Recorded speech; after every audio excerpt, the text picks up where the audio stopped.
especialización en ergonomía de la Universidad Politécnica de Cataluña, una especialización en riesgos laborales de la Universidad Politécnica de Cataluña, un magíster en salud y seguridad de trabajo en la Universidad Nacional de Colombia. Entonces, vamos a proceder a la charla y le damos la bienvenida a la profesora, planteándole al auditorio que vamos a hacer la charla como la hemos venido haciendo de 1 hora. De tal manera que vamos la exposición va a ser de alrededor de entre 30 y 45 minutos y 15 minutos para resolver preguntas y dudas. Profesora Rosario, bienvenida. Muchas gracias, profesor Marco Cortés. ¿Hay mucha luz detrás de mí? ¿No? ¿Está bien?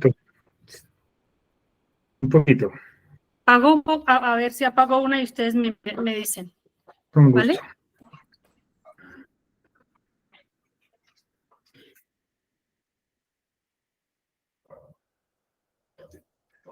¿Mejor? Sí. Bueno, buenas noches a todos y todas. Esta es una maestría en la que solo hay arquitectos y arquitectas. Sí. Bueno, esa es una de las razones por las cuales estoy aquí hoy. Realmente esta conferencia, o este rato de charlar, más que conferencia, este rato de charlar con ustedes obedece a que estuve como reflexionando un poco. Yo hice un mapa para que nos guiemos. Ustedes me dicen cuándo ya lo ven.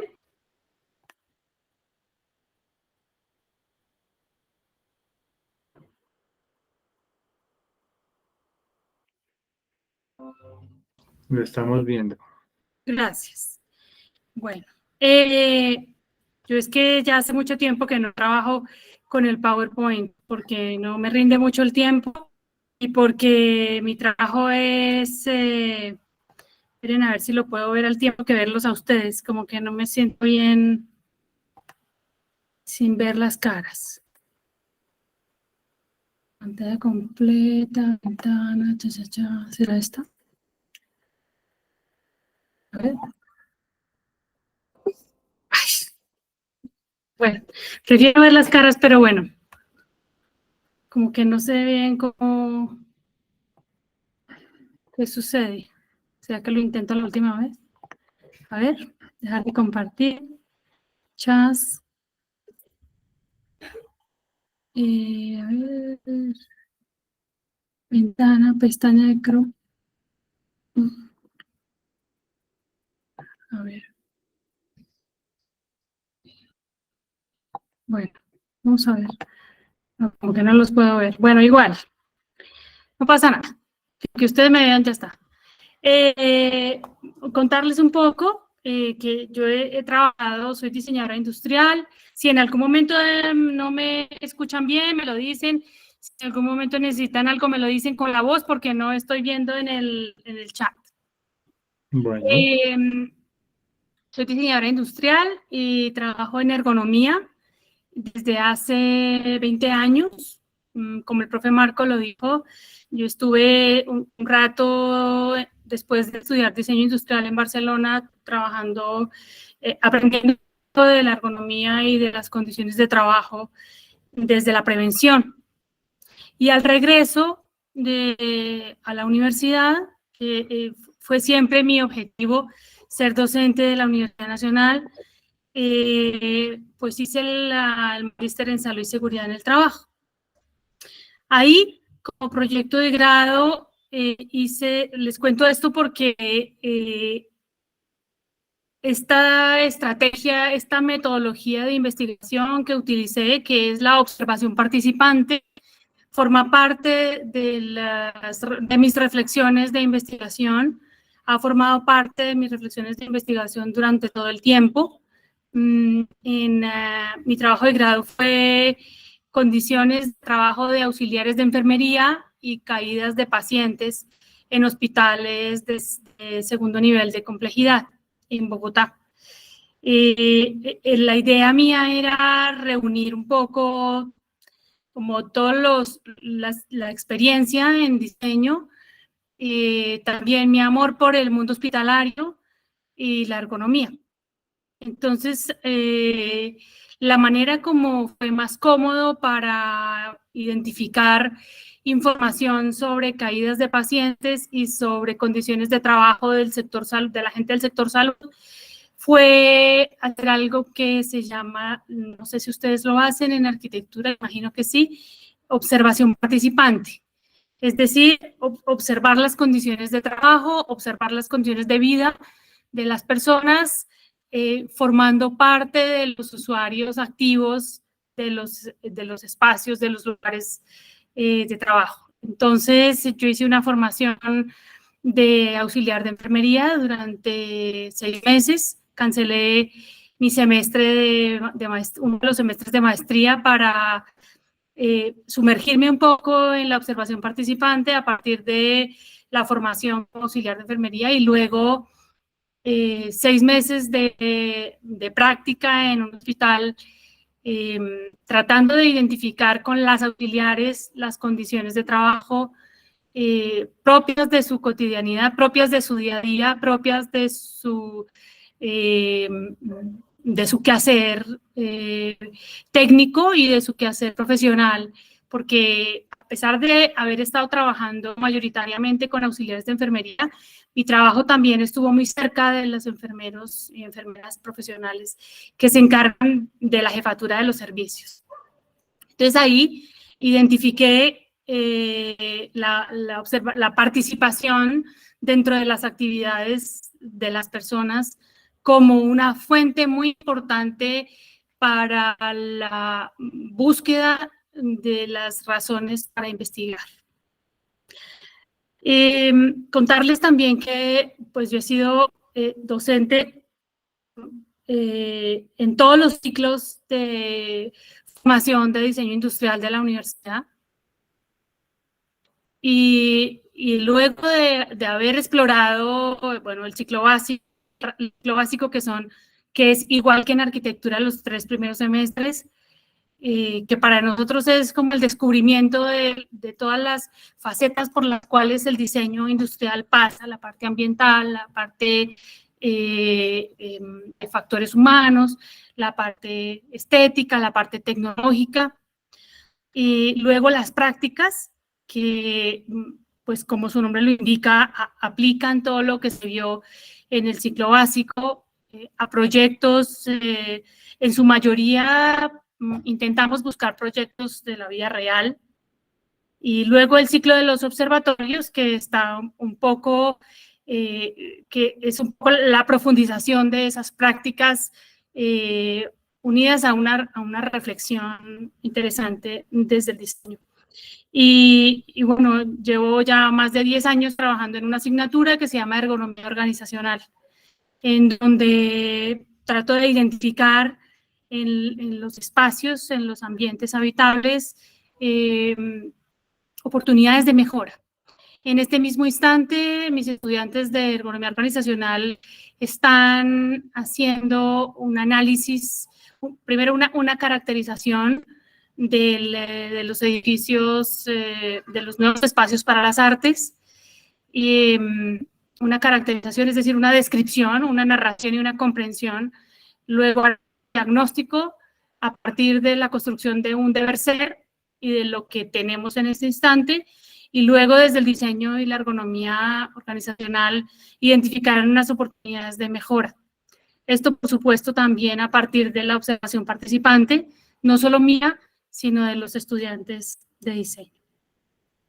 Esta reflexión que les traje hoy, la he construido a partir de revisar el programa curricular de arquitectura y urbanismo a partir de mi entrada a la Dirección de Bienestar de la facultad. Yo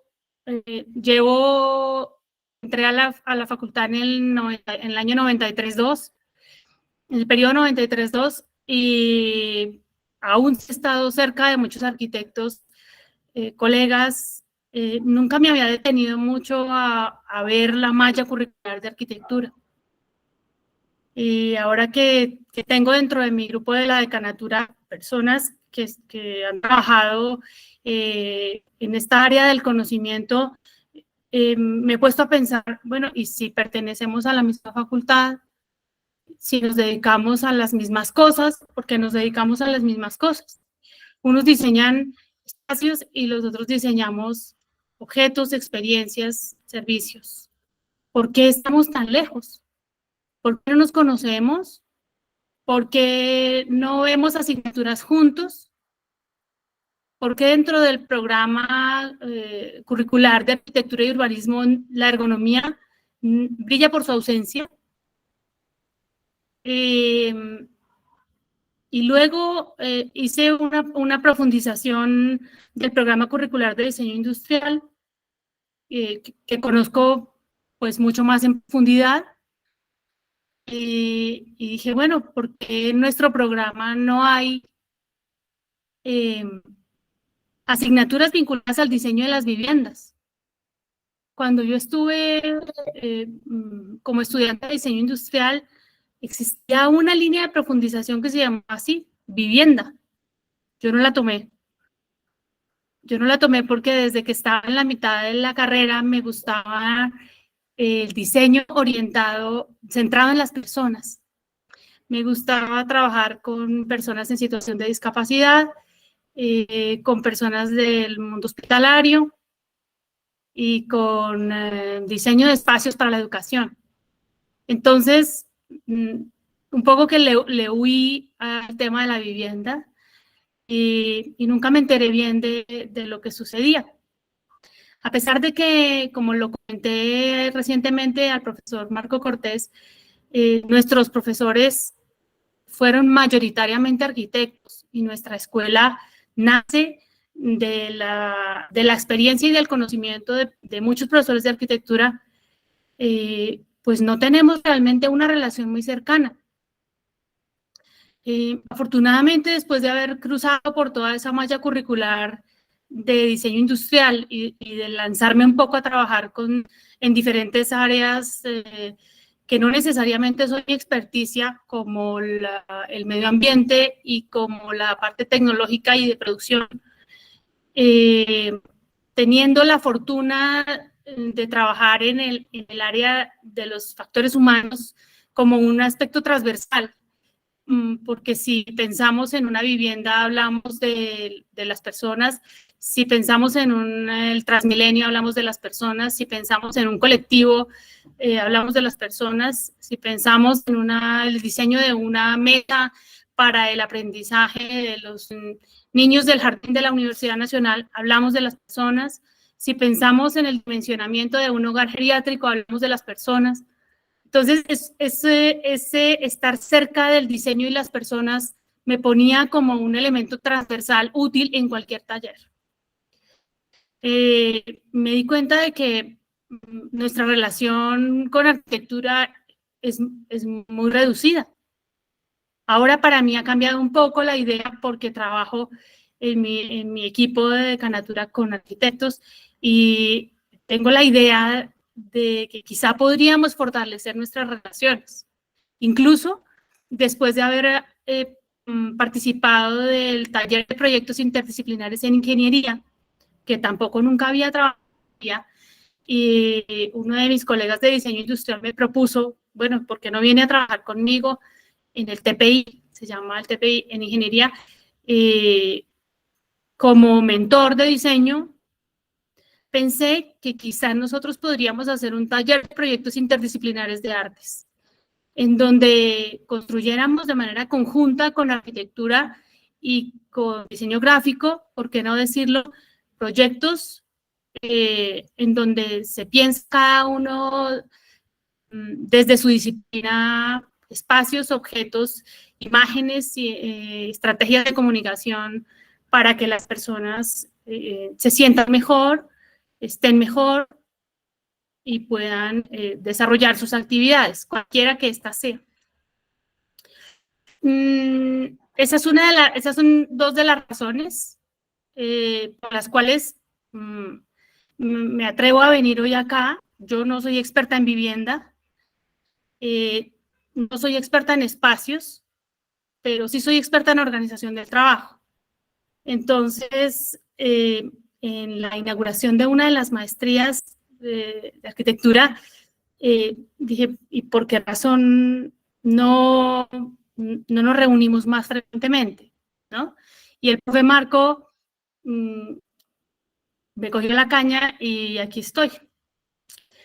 Hay una razón muy importante por la que me atrevo a hacer esta reflexión y es mi cambio de vivienda reciente en la localidad de Tusaquillo. Yo vivía hasta hace 2 meses en el Parkway, detrás del Parkway, en la salida posterior de Carulla, en un apartamento de 85 metros cuadrados. Teniendo en cuenta que, bueno, yo soy madre cabeza de familia, mi hijo tiene 7 años, estudia en el Refus, que es un colegio que queda en Cota.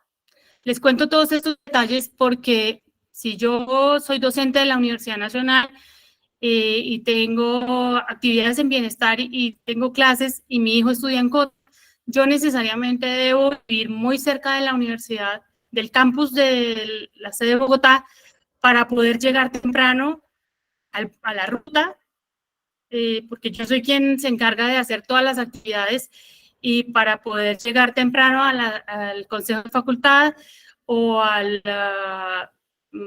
las reuniones con el CEGIP o a las reuniones de área curricular o a las observaciones con los estudiantes. Entonces, una de las determinantes más importantes para mi cambio de vivienda era que la ruta que quedara en la localidad de Teusaquillo, que la ruta de mi hijo pasara muy cerca del lugar donde vivíamos. Y estuve durante más de 3 meses buscando una vivienda, un apartamento de 2 habitaciones con parqueadero y bueno, poco más, tampoco eran muchas las exigencias.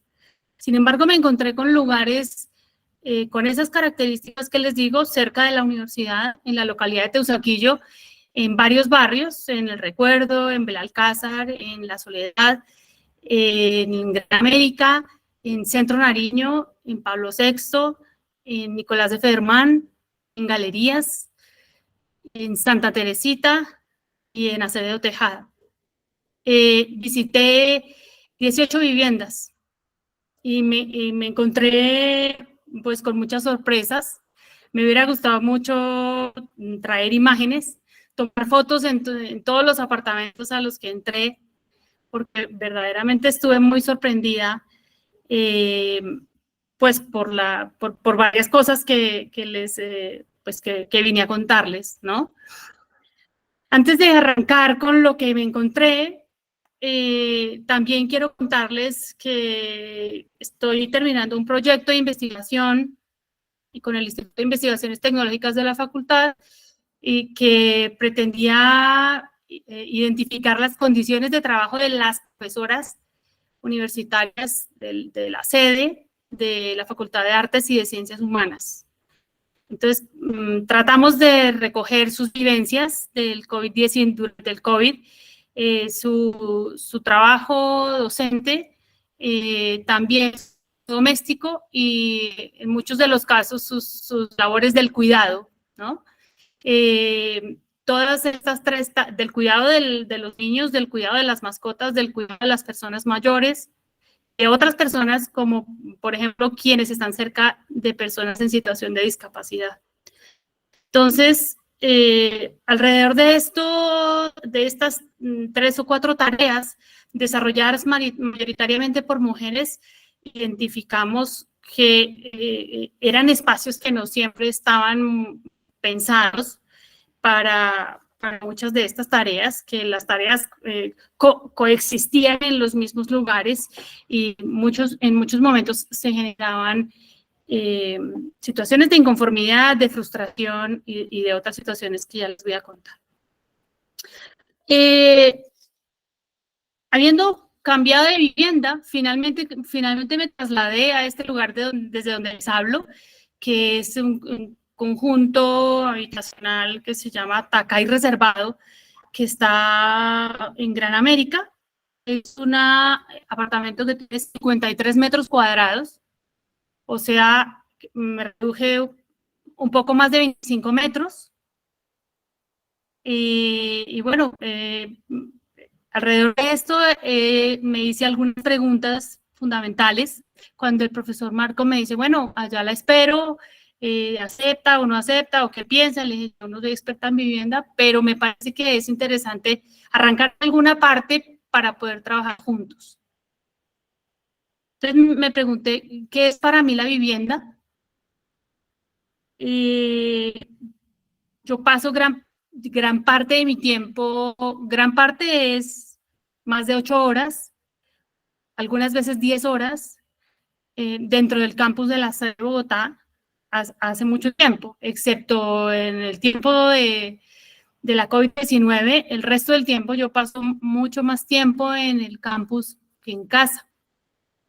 Entonces, una de las conclusiones más importantes fue que la vivienda para mí es un lugar de descanso, un lugar es decir, de estar en la noche. De estar en la noche porque en la mañana salgo a las 6 de la mañana. Entonces, en la noche y los fines de semana, también un poco hacer algunas cosas de organización, de lavado, bueno, sí, organización de la casa, de lavado de ropa y de preparación de alimentos en algunos momentos, porque aprovecho que tengo este tiempo para compartir con mi hijo afuera también, haciendo actividades de ocio y de deporte que le gustan. ¿Dónde? En el campus de la sede de Bogotá, donde él realiza pues otras actividades como el patinaje y otras cosas. Entonces la vivienda para mí es un lugar de paso. Trato de que sea un espacio agradable, donde se refleja a partir de los objetos y de la organización, pues lo que yo soy, los materiales con los cuales yo me identifico, pero definitivamente es un lugar de paso. No sé, dentro de un tiempo que tengo en mi cabeza el doctorado, cómo eso va a salir, digamos, de la universidad, hacer el doctorado y pasar mucho tiempo más en la casa, trabajando, escribiendo, cómo seguramente se cambiarán las dinámicas de la cotidianidad y cómo me sentiré en un espacio que tiene 30 metros cuadrados menos que el que tenía antes. ¿Cuál es el uso que le doy a mi vivienda? Pues eso, lo que les acabo de contar, un poco como de descanso y de ocio. En este instante me siento bastante extraña todavía en esta vivienda porque siento que no tengo suficiente espacio para moverme. Siento que se solapan varias actividades en un mismo espacio muy pequeño y siento por momentos que podría incluso suceder algún accidente o alguna situación desafortunada por la falta de espacio. Para mí, lo más importante en la vivienda, igual que en todos los lugares habitables, como lo es en mi oficina de bienestar, como lo es en los nuevos espacios para las artes, como lo ha sido en mi observación hospitalaria, como también lo ha sido en mis proyectos de investigación hechos en el jardín de la Universidad Nacional, que sean espacios seguros para las personas, seguros, saludables para las personas. Sin embargo, me encuentro en este lugar con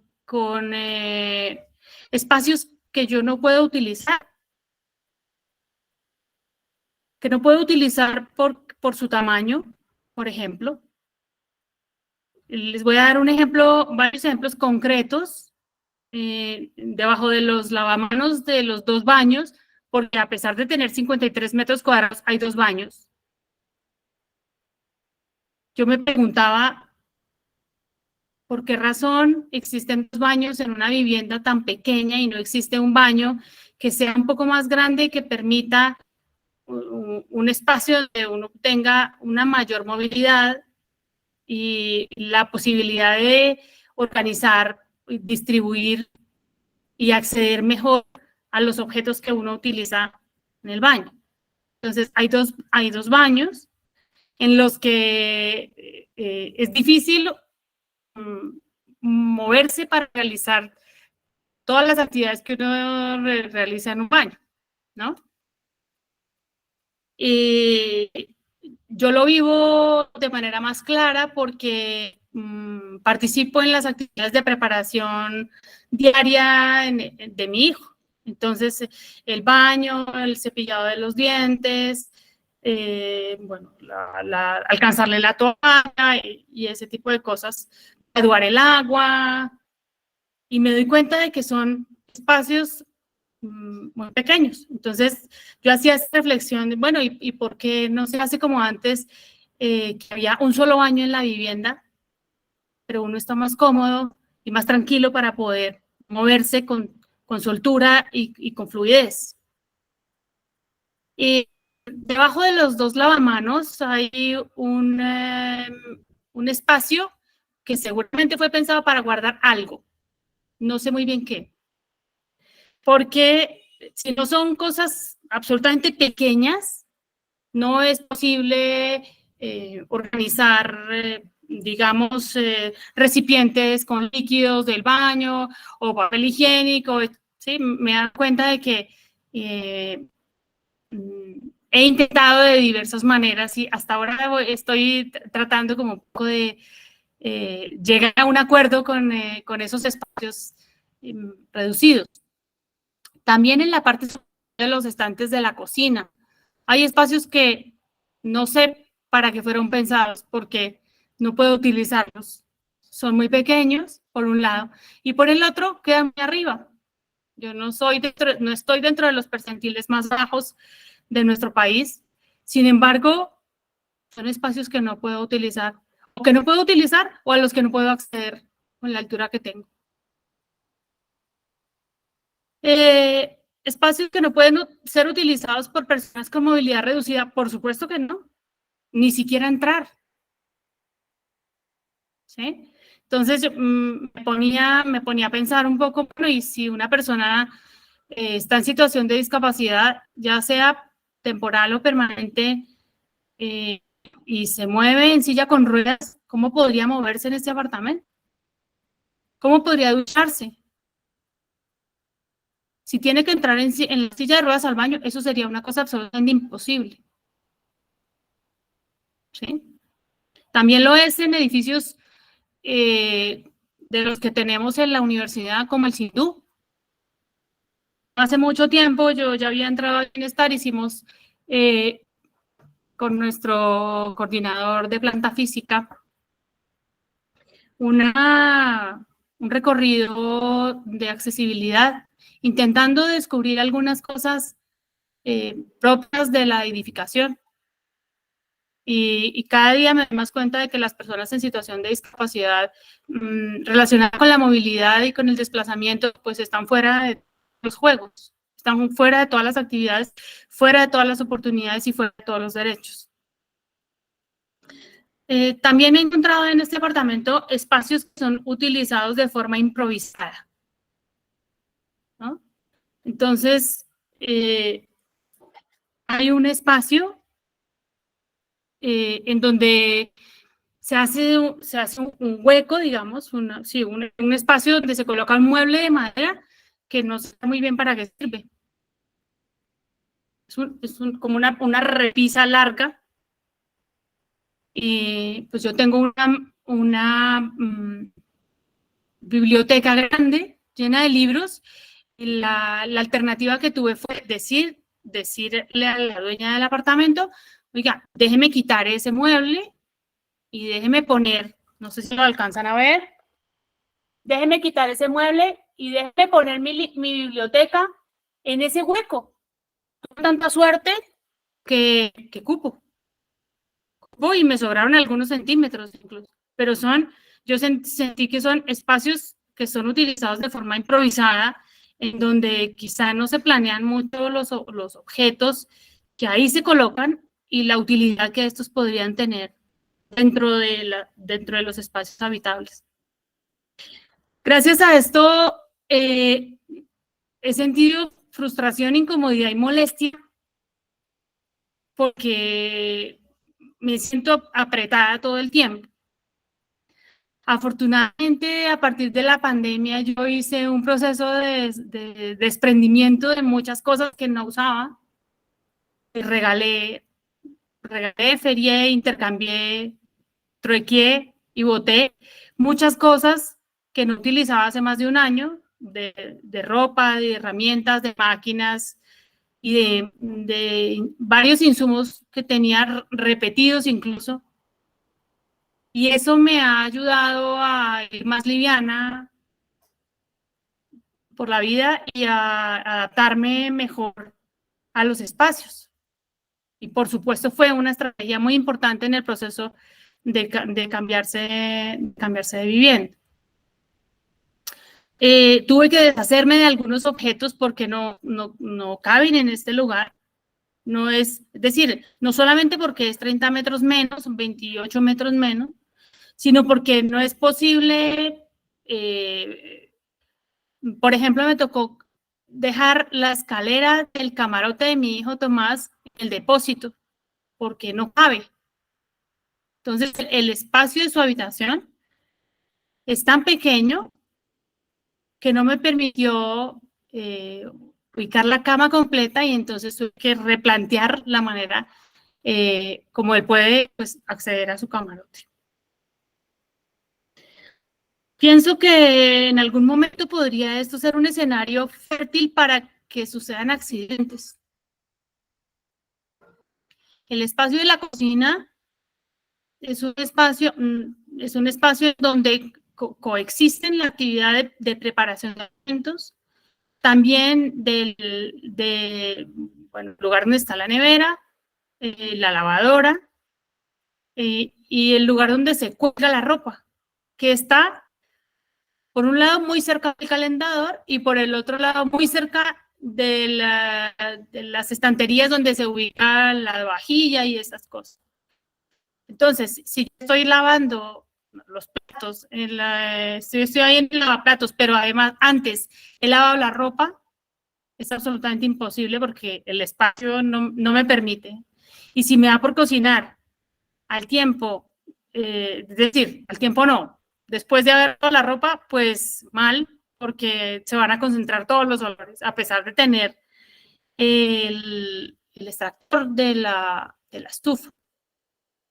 Todo muy bien dotado, una muy buena estufa, y todos los elementos bien, digamos, delicadamente seleccionados para el baño, por ejemplo, pero espacios minúsculos y distribuidos de maneras, no sé qué tan reflexionadas, que no permiten, no solamente no permiten que sea posible desarrollar las actividades de manera cómoda, sino que he pensado que en algún momento podría ser esto una causa de la... Bueno, utilizamos tablas antropométricas desactualizadas. Yo buscaba, la antropometría es una gran herramienta de la ergonomía, pero las últimas tablas antropométricas que tenemos son las de 1995, que son las tablas de ACOPA. Y bueno, no son muy representativas tampoco de nuestra población colombiana. Así las cosas, a veces utilizamos las tablas que ustedes conocen, están en el NEFER, y las tablas que nosotros utilizamos también en el libro de Panero, en las dimensiones humanas en los espacios interiores. que no son nuestras, que no están contextualizadas y que que bien podrían tener resultados un poco nefastos como los del Transmilenio, en donde gran parte de nuestra población, cuando el bus frena, no alcanza a agarrarse de las baradas superiores. Bueno, espacios que no tienen en cuenta la cantidad de personas usuarias de los servicios. No sé cómo haría para vivir con otra persona además de mi hijo. Ni siquiera sé cómo haría para vivir en este espacio tan pequeño con un hijo grande. Entonces me gustaría saber cómo es que se piensa desde la arquitectura, pues, estos lugares. No solamente he tenido estas observaciones en espacios dentro de la vivienda, sino también fuera. Entonces, el lugar de parqueo que tengo o que tienen todos los apartamentos no permite que uno pueda abrir la puerta con facilidad. Entonces, pues, si venimos con paquetes de la calle, pues hay que sacar los paquetes antes de echar toda la reversa para poder entrar en el lugar que nos ha sido asignado. Eso sin profundizar en el dimensionamiento de los ascensores, que afortunadamente todas las cosas cupieron sin problema, pero son verdaderamente pequeños, pues para que quepan las cosas que caben en una casa, ¿no? Yo decía, bueno, ¿y cómo hace una familia? Porque aquí también vive, en este edificio hay diferentes tipos de apartamentos. Apartamentos que tienen 3 habitaciones y 4 habitaciones, 2 habitaciones, unas más grandes, unas más chicas, unas con balcón, otras sin balcón. Y subimos todos por el mismo ascensor. Entonces, bueno, yo tengo una lavadora pequeña, pero ¿cómo hacen las personas en donde su grupo familiar son 4 personas o 5, 4 adultos, por ejemplo, que tienen neveras mucho más grandes, lavadoras mucho más grandes, comedores grandes y otro tipo de muebles que ocupan mucho espacio y que el dimensionamiento del ascensor no es posible. Otra cosa que me llama mucho la atención es la proximidad entre un apartamento y el otro. ¿Sí? Es decir, casi que estamos como a 2,5 metros una puerta de la otra. Me hace reflexionar un poco todo esto, ¿no?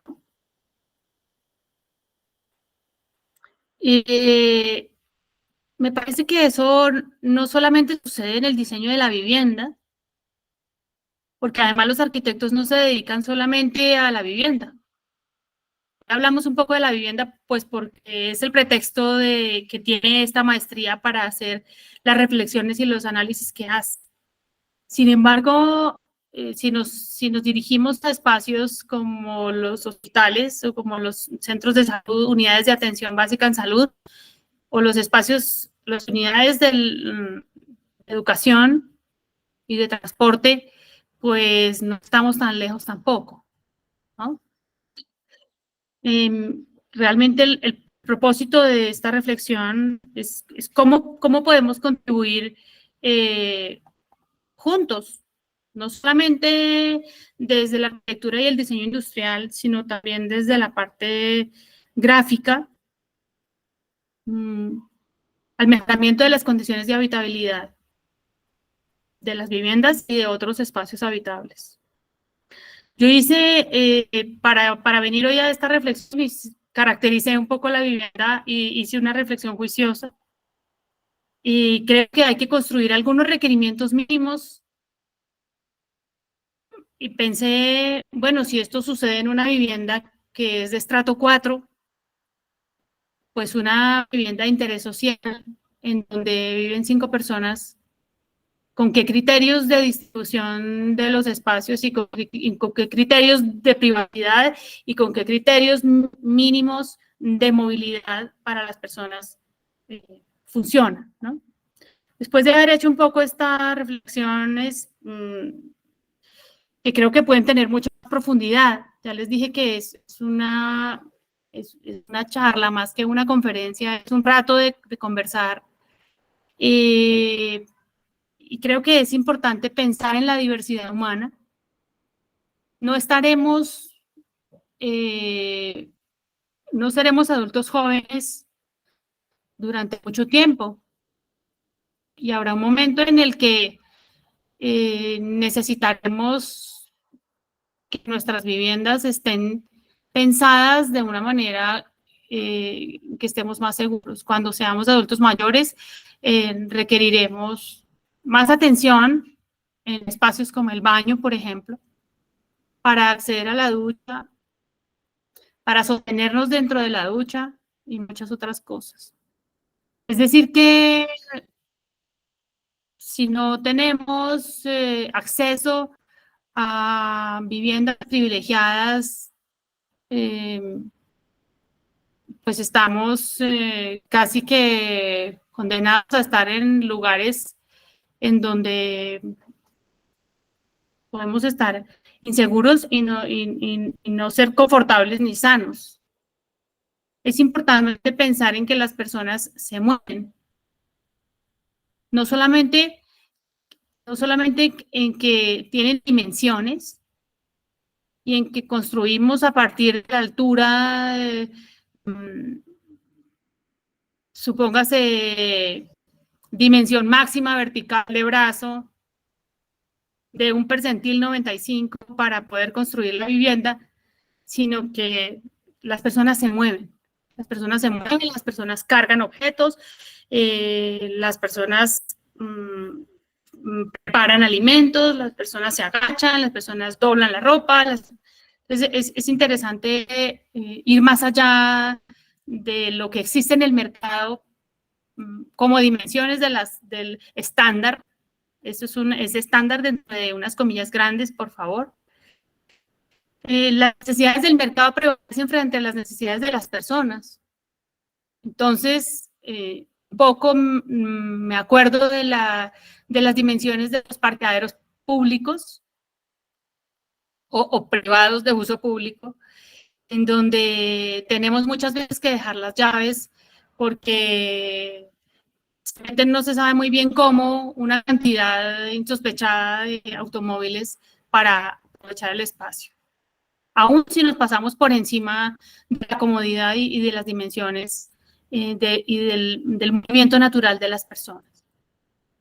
Creo que es interesante, importante que exista un trabajo colaborativo, por eso en algún momento me gustaría formar parte de ese taller de proyectos interdisciplinares de arquitectura y diseño para pensar juntos las cosas, para reflexionar juntos las cosas y para romper un poco estas burbujas disciplinares que no nos permiten responder de una manera más coherente, tanto desde los objetos como desde los espacios, a lo que son las personas.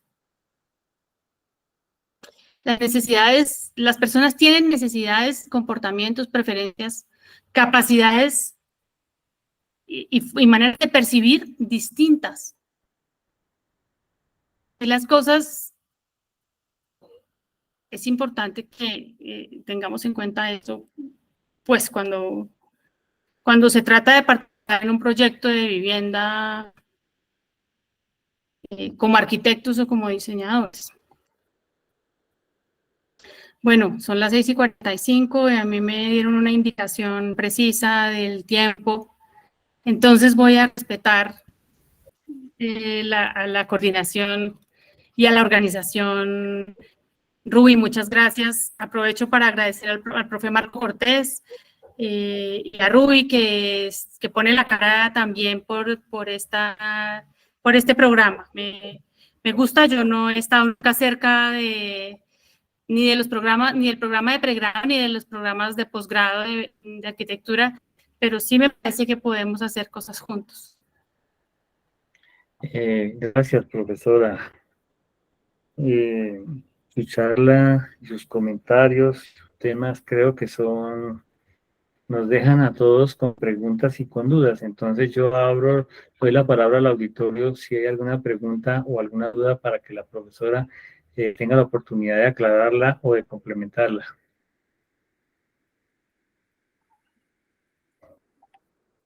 Bueno, pues entonces mientras se rompe el hielo, lo siguiente, profesora. ¿Sí se rompe? Sí, entonces, Juan, ya que lo tengo. Entonces, hay otro elemento importantísimo que es necesario tocar, y es la normatividad existente. Ya. ¿Verdad? ¿Cómo se llama? El espacio en que tú vives recibió una licencia de construcción, ¿verdad?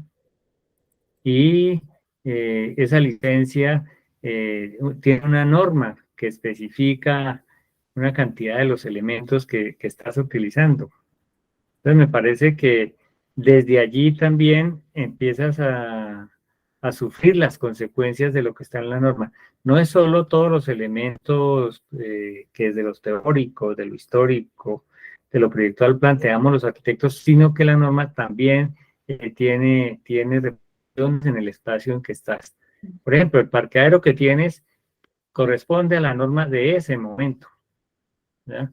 Porque si estuvieras viviendo en un edificio de los 50, te cabrían dos Renaults 4, ¿ya? Porque era la norma de ese momento, ¿ya? Ahora la norma, dado los precios de la tierra y etcétera, tiene otras dimensiones. Entonces, valdría la pena también estos testimonios que nos has dado en la espacialidad en la que estás viviendo, hacerlos referencia a la norma. Incluso te digo una cosa con respecto a los hospitales. A mí me llama la atención algunas clínicas, el baño del enfermo es el baño de un apartamento como si uno tuviera la salud normal. Y Sí. entonces resulta que no. Y eso es una norma de la arquitectura hospitalaria, ¿verdad? Por ejemplo, la entrada a la ducha se hace a través de puertas correderas cuando la persona está desgonzada con una cantidad de cables. ¿Cómo así que una puerta corredera en un baño de un dormitorio de un hospital? ¿Ya? Entonces me parece que también hay que tener en cuenta la norma. Sí, Juan, tienes la palabra. Gracias, maestro. Hola, maestra, buenas noches. ¿Cómo estás, Muchas gracias Juan? por hola. Muchas gracias por Gracias por la cámara. Eh, eh, creo que pues son unas reflexiones importantes en términos no solamente de la vivienda, sino también de los objetos mismos con los cuales pues habitamos los espacios, ¿no? Con lo que de pronto a veces llamamos con el profe Marco los, los artefactos, ¿no? Con los que nosotros habitamos. Creo que pues hacer la charla desde tu experiencia de ir reduciendo tu espacio vital, pues creo que de allí surgen muchos elementos importantes dentro de esa reflexión. Y pues dentro de ello, tú dices que el espacio, digamos, está propicio a tener accidentes, a que, pues, digamos, en términos de esa accesibilidad, pues es muy reducida, no se puede tener buena disposición y demás, ¿sí? En ese sentido, te quería preguntar si has pensado en un mueble multifuncional como una alternativa a tus necesidades como tal, ¿sí? Lo digo porque de cierta manera pues mi trabajo está enfocado a esas reflexiones que tú has dado el día de hoy en Tu relación trabajo de grado. de grado de la maestría, ¿sí? En relación, digamos, a esos espacios mínimos que hoy en día se manejan en la vivienda de interés social, Ya. en donde digamos que, pues, si a ti te parece que 3 personas en 53 metros es algo complejo, dentro de los análisis que yo he hecho, he encontrado apartamentos de 42 metros donde viven 8 personas. Claro, sí, sí, por Entonces, supuesto. Por supuesto que el deber ser, Juan David, gracias por la participación, por la cámara y por ese trabajo que haces, pues está directamente ligado a lo cultural y a lo social, ¿no? Mi hijo tiene un camarote con solamente la litera de arriba, y por debajo tiene el escritorio, y tiene un tapete de juegos. En este instante está ya desparramado con un montón de Legos, porque le dije, bueno, no me vayas a interrumpir, por favor, porque voy a estar un rato en la conversación. ¿Cuánto tiempo tengo que estar aquí adentro? ¿Sí? Bueno, es interesante, sería interesante hablar un poco, Juan, desde la dignidad también, ¿no? Es un poco como que no tenemos derecho a tener unos mínimos. Sin embargo, me haces pensar también en los apartamentos minúsculos que hay en París, por ejemplo, en donde van los estudiantes a vivir en 30 metros, en 25 metros, y sí, se hacen en Japón, también lo he visto en algunos videos, pues se hace el aprovechamiento vertical de los espacios, por ejemplo, para poder organizar, clasificar, ubicar, etcétera, etcétera, y que sea posible, pero yo no sé si esto en un tiempo prolongado, Juan, porque vivir en un lugar tan pequeño, 2 años o 3 años, o vivir en un lugar de forma casi que, como le decían a uno a los papás, esto no es un hotel. Yo siento que a mí sí me pasa un poco así, porque yo estoy en la universidad mucho tiempo. O sea, yo doy clases en la universidad, almuerzo en la universidad, hago deporte en la universidad, comparto con mis compañeros en la universidad, mi hijo patina en la universidad, yo patino en muchas cosas las hago. Realmente esa es más mi casa que es. Y es un espacio pues, que es infinitamente más grande que este. Esta mañana reflexionaba con los estudiantes de ergonomía organizacional respecto de cómo los talleres abiertos que hay ahora en los nuevos espacios para lo que ve, por ejemplo, los talleres abiertos nos ponen un poco en la dualidad de estamos en taller, no estamos en taller. Otras personas pueden estar ahí en ese mismo espacio, mientras yo imagino que ahí se dan cosas, Juan, en las mesas de interés social, en donde la gente plancha la ropa en la mesa del comedor, encima, o en la cama, arrodillados en el suelo, planchando sobre la cama, o planchando la ropa sobre la mesa del comedor, con una cobija puesta encima. Se me ocurre pensar en eso, porque digamos, es como resolver las cosas con los recursos que tenemos, ¿no? Quizá podría pensarse desde el comienzo en algo multifuncional, sí, si estuviese planteado desde cero. No si los muebles están absolutamente estáticos como estos, sino si te permite reorganizar, o si te permite ubicar, como hay algunos apartamentos en donde en los organizadores de la cocina se pueden ubicar, no sé, elementos giratorios o elementos que utilizan lo vertical, o que se pueden ubicar con mayor facilidad cosas delante mientras tú estás vas utilizando y vas colgando y descolgando cosas ahí. Pero en cosas que son estáticas como este apartamento, pues no tanto. Yo pedí que me dejaran desmontar ese mueble y afortunadamente, pues mi biblioteca cupo ahí como por arte de magia en ese mismo espacio, que es enorme, además está llena de libros, pero pues el espacio de la sala, por ejemplo, no sé cómo lo voy a organizar.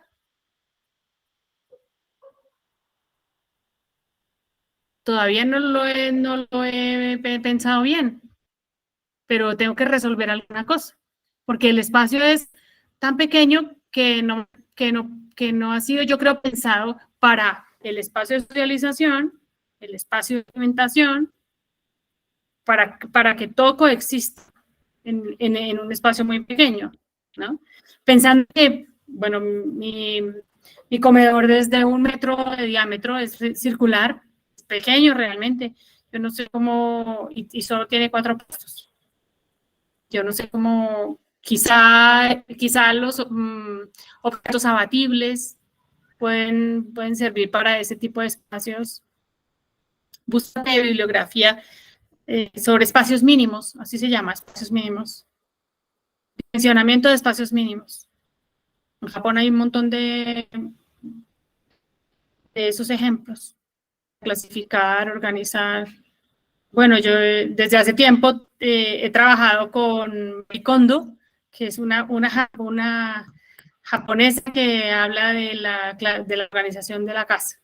Y es experta en eso, o sea, la contratan para eso. Entonces yo decidí, para facilitarme la vida en los tiempos del COVID, organizar la ropa de tal manera que se puede aprovechar mucho más el espacio para doblar. Entonces, revísatela a ella también, porque quizás eso te puede dar algunas ideas. Profesora Rosario, nos nombraste varias veces la palabra ergonometría y antropometría. Ergonomía. Si nos podría dar una definición para arquitectos que no se les ha olvidado qué significa esa palabra o esa ciencia o ese conocimiento. Bueno, la ergonomía, yo no sé si es una ciencia o una disciplina. Trabaja un poco con el método científico y también utiliza algunas metodologías específicas para análisis en trabajo de campo o en la verificación de las condiciones de trabajo. La ergonomía nos habla del diseño de espacios confortables, saludables para las personas, independientemente de lo que sea, si son viviendas o si son escuelas o si son espacios de ocio, o si son iglesias, o si son autobuses o rutas escolares o lo que sea. Eso es la ergonomía, como una gran estrategia para lograr que los espacios sean seguros y habitables. Y la antropometría, pues eso es una cosa dimensional, es una herramienta que son las dimensiones humanas, las dimensiones de las personas aplicadas a las cosas, a los espacios, a las cosas y a los espacios, a los artefactos, como ustedes le llaman, y a los espacios. Gracias, profesora. Bueno, nos quedan todavía 5 minutos. Si hay otra pregunta. Fíjate, Juan David, el libro de las dimensiones humanas en los espacios interiores podría darte algunas ideas también. Yo lo tengo, si quieres te lo paso. Vale, es un libro viejo. Un libro viejo de diseño, señor Luis Eduardo. Luis Eduardo levantó la mano. Tiene la palabra, Luis Eduardo.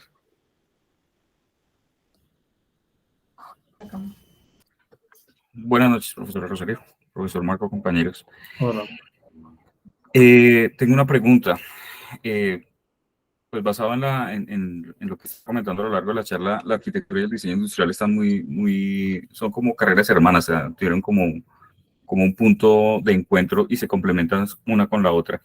Entonces, me gustaría saber cómo se aborda el proceso proyectual desde el diseño industrial a lo que se puede denominar la hoja en blanco. O sea, cómo es esa forma del punto de partida para saber cómo es ese punto de inicio en el momento de plantear algún tipo de alternativa de diseño. Luis Eduardo, yo no creo que lo importante es el apartamento, ni creo que lo importante es la lavadora, ni el computador, ni el teléfono, sino creo que esos son más bien mediadores de las actividades humanas y que dependiendo de lo que uno necesita, pues sirven unos objetos o sirven otros. Por ejemplo, no sirve una gran torre lavadora y secadora porque no tengo espacio. Entonces sí, es un objeto que tiene un gran nivel de tecnología, pero no se acomodan, ¿no? En mis actividades no puede acomodarse de ninguna forma. La arquitectura y el diseño industrial y todos los diseños de vestuario y el gráfico también funcionan más o menos de la misma forma, ¿sí? A partir del análisis de las actividades. ¿Qué es lo que se hace ahí? Pues cortar, preparar comida. Bueno, ¿y usted qué es lo que hace en la preparación de la comida? Bueno, ¿cómo inicia? No, pues yo, dependiendo, ¿no? De la cultura. No, pues cortar. Entonces, ¿qué se necesita? No, una superficie. Una superficie para cortar, que también sirve para alistar, que también sirve para organizar, que también sirve para mezclar, que también sirve para clasificar, que también sirve para, bueno, ¿sí? Entonces, lo importante, yo creo, Luis Eduardo, no son las cosas ni los espacios, sino que sea posible que las actividades se hagan de forma fluida. ¿Sí?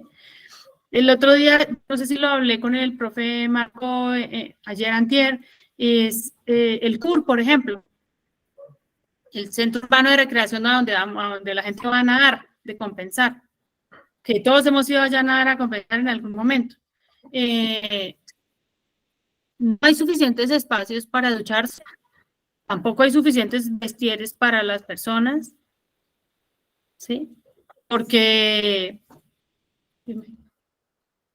No, amor, en este instante no.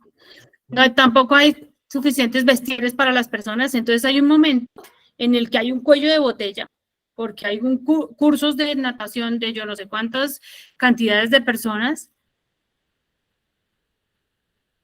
que no corresponde con lo que se ha planeado desde lo dimensional. Entonces hay que hacer una fila de 40 minutos para poder ducharse, ahí en vestido de baño, con frío, y luego hay que hacer una fila, después de haber hecho la fila para la ducha, hay que hacer la fila para el vestir. Entonces, como que no responde. Las actividades que se programan no se corresponden con los espacios. Los espacios más bien no se corresponden con las actividades. Una situación que se asemeja a esa es los nuevos espacios para las artes que tienen escenarios abiertos y escenarios cerrados en donde se dictan clases de arquitectura, las clases teóricas de arquitectura y de diseño, donde hay 45 o 50 personas. ¿Sí? 45 personas o 40 personas en un espacio y en donde quedan así un poco como si estuvieran ubicados todos en una caja de bocadillos. ¿Sí? Entonces, sí, necesitamos que quepan más porque hay un cuello de botella y tenemos yo no sé cuántos estudiantes represados. Luis Eduardo conoce muy bien cómo funciona todo eso porque él es el que organiza y desorganiza todos los espacios y todas las cosas y todas las personas, ¿sí? Y trata de acomodar como puede las cosas con otras personas como Gabriel Albornoz, que nos asigna los lugares. Entonces, Gabriel, necesito un espacio para 35 personas en donde haya videobim, pero también donde haya iluminación, pero también donde haya un poco de aire para no ahogarnos, si puede ser posible. En el salón en donde yo dicto ergonomía organizacional, que queda en el sótano, es un salón enorme que tiene unas ventanitas así, de este tamaño, de este ángulo por donde entra la luz. Pues es un salón donde caben 60 personas. Yo tengo en este momento 30, pero es un salón que está planeado para que haya mucha gente. Sin embargo, pues el aire no es suficiente para todos. Y no solamente es el aire para respirar, sino para renovar, para sobrevivir, sino para renovar. Porque a las 2 o 3 de la tarde, pues ese salón tiene todos los componentes biológicos que es posible después de 3 o 4 clases allá adentro. Entonces, pues, ya pensar qué va a pasar ahí antes de que suceda sería interesante. La primera clase yo les dije a los estudiantes, bueno, vamos a identificar ¿Dónde está el tablero? Los invito a que vayan a ese salón, es muy agradable. ¿Dónde está el tablero? ¿Dónde está la columna? ¿Y dónde están las mesas? Resulta que el tablero es un gran tablero, que a mí me encanta escribir con marcador, entonces para mí es perfecto, pero quienes están sentados detrás de la columna no pueden ver los apuntes. No pueden ver los apuntes de 1 metro, porque la columna está atravesada entre ellos y el tablero. Es un edificio que está nuevecito, recién desempacado. Y bueno, esa es una de nuestras observaciones, ¿no? Bueno, profesora, entonces ya es hora de ir finalizando. Adriana del Pilar tiene la palabra, última palabra. Dale. Muchas gracias, profesor Marco. Bueno, profesora Rosario, muchas gracias. Estoy acá tratando de encender mi cámara. Bueno, muchas gracias por compartirnos cosas que, pues digamos, son muy privadas y pues por supuesto traerlas aquí a colación pues me parece muy, muy interesante. Yo soy arquitecta también de la universidad y pues hice mi maestría en hábitat y me centré en las actividades precisamente. Hice la tesis con la profesora Karen Lange y pues nada, me gustaría como comentar que me sumo a esa, digamos, como a esa búsqueda de la unión entre esas dos disciplinas, porque pues en la tesis nosotras encontramos, ¿Hiciste como tesis, Adriana? yo hice, bueno, eh, básicamente estudié como la actividad en el espacio doméstico y ahí pues lo hicimos a partir de la actividad que lo entendimos como las interacciones que se daban a partir de objetos, espacios y, bueno, Personas, condiciones ambientales. exacto, condiciones ambientales. Lo hicimos a través del sistema ergonómico de Gabriel y pues a partir de eso pues se empezó pues como a derivar muchas cosas. Pero entonces, pues digamos que en ese proceso yo me preguntaba, o sea, y me surgía mucho la duda y ahorita con lo que tú comentabas, que pues en nosotros, en los arquitectos, en nuestra profesión, realmente cuando hablamos de ergonomía, nosotros digamos, lo llevamos directamente como a lo que es la ergonomía física, ¿no? La antropometría. Y considero que debería haber, o sea, tanto en diseño industrial como en arquitectura, como esa unión y precisamente como poder entender cosas de cada uno, porque digamos, cuando yo me empecé digamos, como a acercar al diseño industrial, yo decía, si yo hubiera entendido todo esto antes de graduarme de arquitectura, hubiera sido maravilloso, ¿sí? Entonces, pues nada, digamos que me gustaría saber cómo, cómo se pueden unir esas dos disciplinas también, más allá de, digamos, mm, como de mencionarlo, ¿no? Porque muchas veces se menciona y pues de hecho también me pregunto, y también quizás sería una pregunta para el profesor Marco, ¿por qué la maestría en arquitectura de la vivienda solo es para arquitectos? Mi pareja es diseñador industrial y como que tenemos como ¿Papá?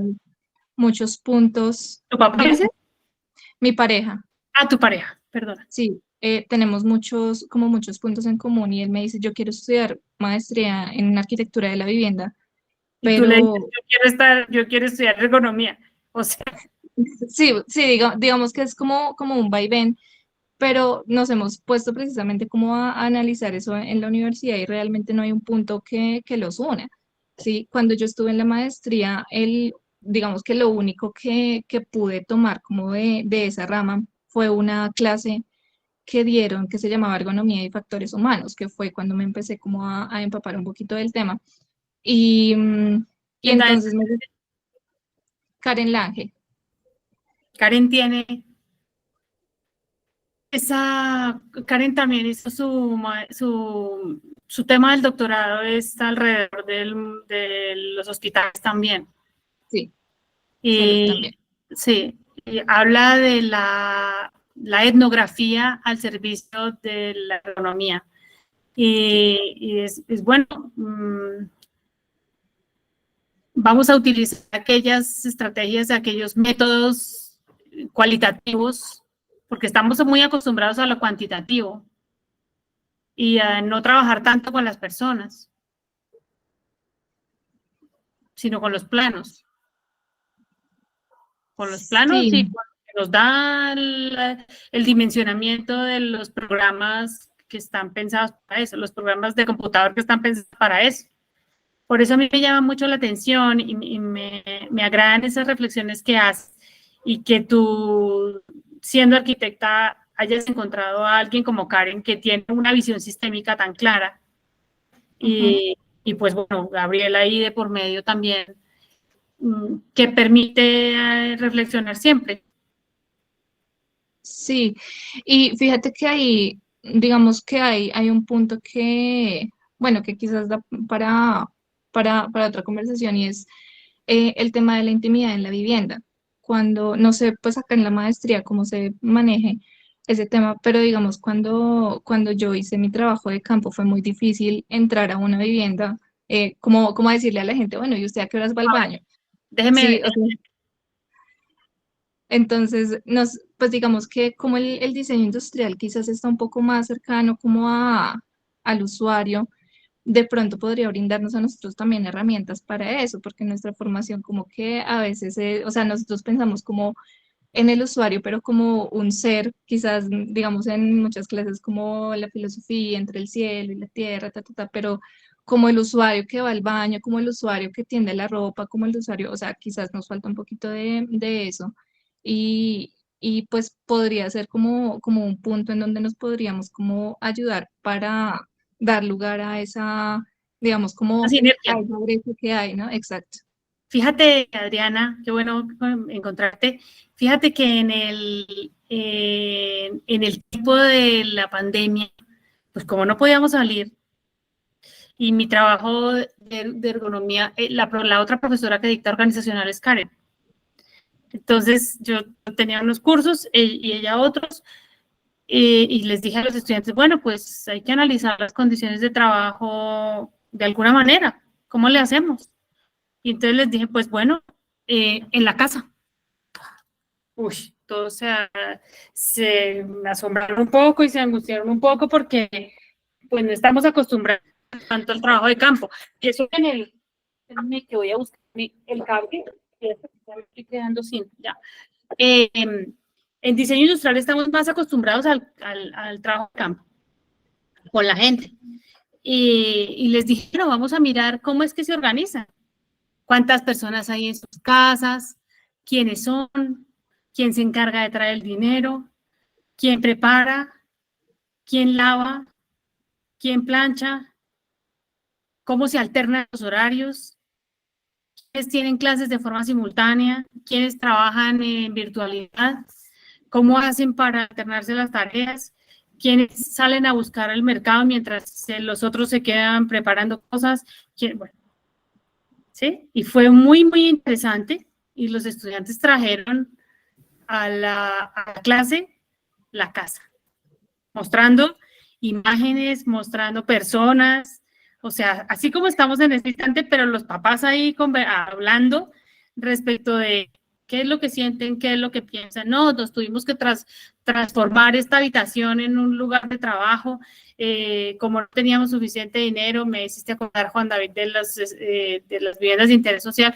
Como no teníamos suficiente dinero, nos tocó comprar una puerta arquitectónica para improvisar 2 puestos de trabajo del lado a lado de la habitación. Y luego entonces son lugares en la pared para colocar las cosas fundamentales de los dos. Bueno, trajimos a la realidad, la cotidianidad a la clase, que me parece que eso es fundamental.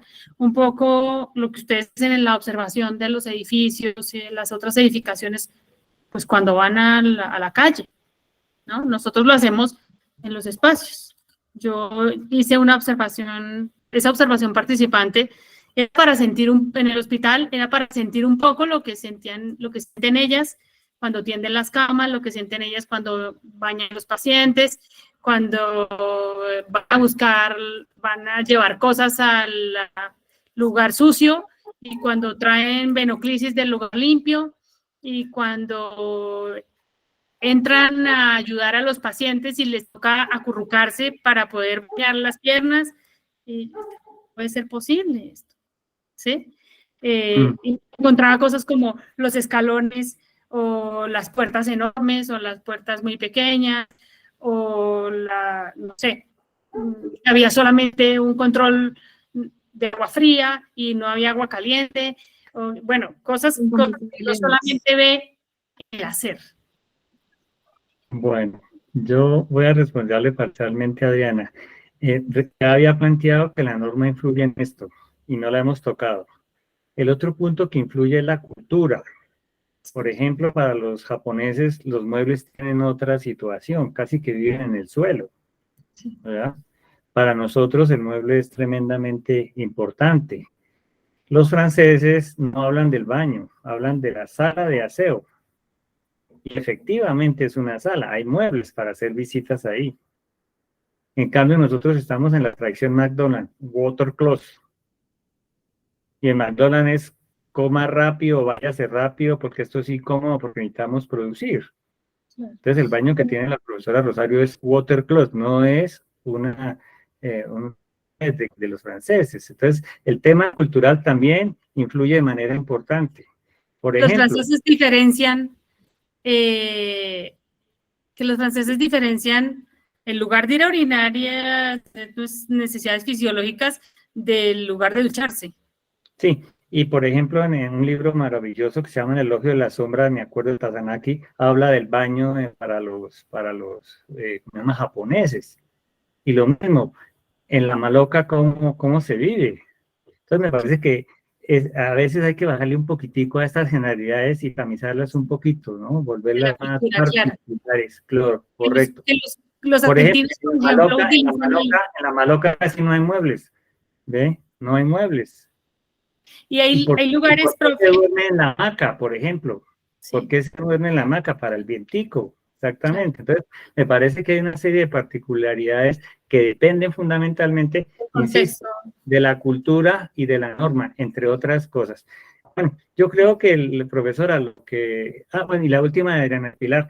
No, la maestría se llama Arquitectura de la Vivienda porque yo la recibí y así se llamaba, la verdad, debo decirle. Excúseme lo grosero de mi afirmación, pero cuando la crearon así, ¿no? No la crearon disciplinar, exactamente.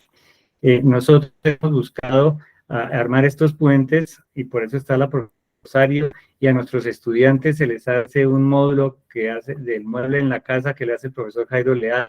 Digamos, hemos buscado volver porosos los límites entre estas dos disciplinas, exactamente. Vamos a ver qué puede suceder a futuro también en ese sentido.